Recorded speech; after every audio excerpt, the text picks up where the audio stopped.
Hello everyone, good morning. So we are back on a live session today. दूसरा question मैं आपको बताती हूँ, what is your strength. Weakness के बाद हम स्ट्रेंथ पे अगर बात करें, अगेन यहाँ पे आपको अपनी पर्सनल स्ट्रेंथ नहीं बतानी है। लाइक बहुत लोग कहते हैं my family is my strength, my friends are my strength. तो again we have to talk professional over here. हालांकि फ्रेशर्स जो हैं वो ये बात बोल सकते हैं, बट अगेन आप देखेंगे ऐसे आंसर करने के बाद लोग वेट करते हैं कि आप कुछ और अपनी प्रोफेशनल करियर के बारे में बताएं, या फिर पास्ट में जो भी कॉलेज स्कूल में आपने काम किया है वो आप बताना चाहेंगे। तो स्ट्रेंथ में आप क्या कह सकते हैं? मेरा स्ट्रेंथ ये है कि मेरी टीम के साथ मेरी बहुत अच्छी बॉन्डिंग रहती है, और मैं एक क्विक लर्नर हूँ, यानी कि मुझे बहुत जल्दी चीज़ें ग्रैस्प हो जाती हैं, मैं काफ़ी जल्दी चीज़ों को समझ जाता हूँ। ऐसे आप आंसर कीजिएगा। इंग्लिश में कैसे कहेंगे इसे? I am a quick learner and a great team player, यानी कि टीम के साथ मैं काम करने में बिलीव रखती हूँ। I can work calmly under pressure, this is also a good sentence. Sometimes I cut loose to deadlines, but by making calendar I overcome this. Very good. जय शर्मा जी का वीकनेस पे बहुत ही शानदार सेंटेंस है। I finish my work in the bounded time. This is again a professional answer and very good. My weakness is I can't work with anxious people.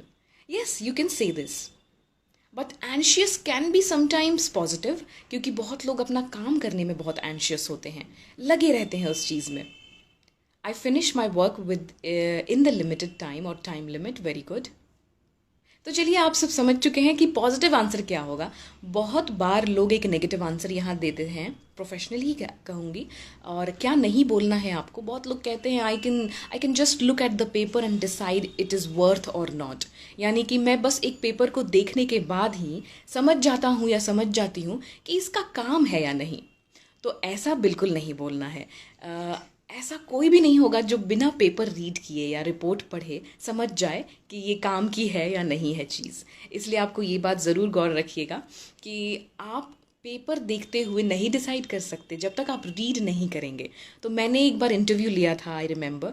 वहाँ interview में किसी ने ऐसा बोला कि मैं एकदम पेपर को देखते ही समझ जाता हूँ या समझ जाती हूँ कि ये काम का है या नहीं, बस हेडलाइन पढ़ के। अगर मान लीजिए आपने बहुत मेहनत किया, एग्जाम्पल ऐसे आपने लिखा, आपने अगर किसी के बारे में ऐसे लिखा है, मान लीजिए माय मदर्स डेली रूटीन पे आपने लिखा है, और आपका कोई ऐसे या आपकी कोई आर्टिकल पढ़े बिना कोई सीधा हेडलाइन पे बोल दे कि ये बेकार है, तो ये बुरा लगेगा। इसलिए आप ध्यान दें, आप कभी भी ऐसा कुछ आंसर ना बोलें जो कि आपकी प्राउडनेस को दिखाए। Strength should be related to your professional life, यानी कि आप काम में कैसा स्ट्रेंथ रखते हैं। तो हम टीम के साथ काम करना पसंद करते हैं, ये मेरी स्ट्रेंथ है, मेरी टीम मेरा स्ट्रेंथ है।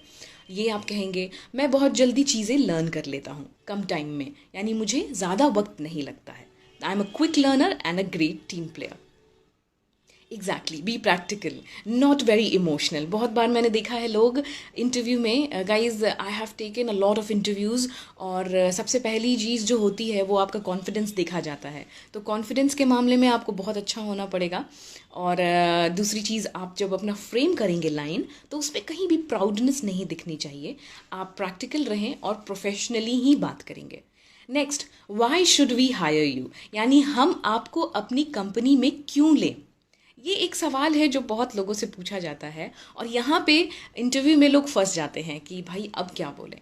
ना, यहाँ पे आपको सिर्फ और सिर्फ अपनी स्किल्स के बारे में बात करनी है, जो स्किल्स आपको प्रोफेशनली अच्छा बनाते हैं। फॉर एग्ज़ाम्पल, अगर आप फ्रेशर हैं और मे बी आपने पहले कभी टीम के साथ काम किया होगा, हमें कॉलेज में या स्कूल में प्रोजेक्ट दिए जाते थे जहाँ पे हमें एक टीम अलॉट होती थी, या फिर आपने कभी वॉलंटियरिंग की हो, तो आप कह सकते हैं I am very good in my management style is very nice, I manage my things very easily. तो ये आंसर होगा फ्रेशर्स के लिए। बट अगर आप बहुत अच्छा एक और आंसर देना चाहते हैं, तो आप वहाँ पॉजिटिव नोट पे एक अच्छा सा सेंटेंस कंपनी के लिए बनाइए। सबसे पहला तो आप कह सकते हैं this it has been my dream company, या फिर it has been my dream to work with your company. मेरा हमेशा से सपना था कि आपकी कंपनी में काम करूं। That's why, okay, don't say this because I have talent. Again, this will show the proudness. Okay, so you have to say it will be a great platform to showcase my skills, यानी कि मेरे लिए एक अच्छा platform मिलेगा जहाँ पे मैं अपनी स्किल्स को आपको बता सकता हूँ, जो स्किल्स आपको भी फ़ायदेमंद रहेंगी.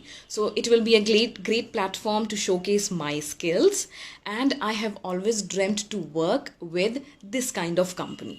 यानी मैंने हमेशा से सपना देखा था कि मैं ऐसे ही की कोई कंपनी के साथ काम करूं. I am the best according to me again will show the proudness. आप इसे दोस्तों के साथ बोल सकते हैं, जनरली हम अपने ऑफिस में कॉलीग्स के साथ बोल सकते हैं ये चीज़ें. बट अगर इंटरव्यू की बात की गई है तो गाइस बहुत सारी इंटरव्यू और बहुत सारी कंपनीज आपका कॉन्फिडेंस गिराने के लिए भी इंटरव्यू लेते हैं, तो वहाँ पे आपको कोई प्राउडनेस वाली बात नहीं दिखानी है. I think I would be able to handle the situation. Okay, they can give you a situation now. ऐसे आंसर्स जब मेरे पास आते थे तो मैं उनको सिचुएशन दे देती थी, and most of the people believe me get stuck on this कि सिचुएशन मैंने तो कभी किया नहीं है. तो सामने से फिर क्या एक क्वेश्चन आ सकता है, तो फिर आपने कैसे बोला यू आर द बेस्ट? आपने इस सिचुएशन को हैंडल नहीं किया है. तो ऐसा कोई भी आंसर ना दें कि सामने से किसी से एक ऐसा सवाल खड़ा हो जाए जो कि आपको फंसा सकता है या इंटरव्यू में रिजेक्शन का एक पॉइंट बन सकता है. आप बिल्कुल पोलाइट, डाउन टू अर्थ और प्रैक्टिकल आंसर्स देंगे. ओके, समटाइम्स चापलूसी की बात अभी थोड़ी देर पहले हमने किया था, तो कहते हैं why should we hire you, तो वहाँ पे लोग कई बार चापलूसी स्टार्ट कर देते हैं. Like I will be the first one two like your Facebook post, I will be the first one two like your Instagram picture. ये सारी चीज़ें नहीं बोलनी है. ऐसा कोई भी फ्लैटरिंग चीज़ें नहीं भी यूज़ करनी है आपको, या सेंटेंसेस. आप सिर्फ और सिर्फ अपनी स्किल्स पे बात करिए और अपनी प्रोफेशनल लाइफ के बारे में आप बात करेंगे.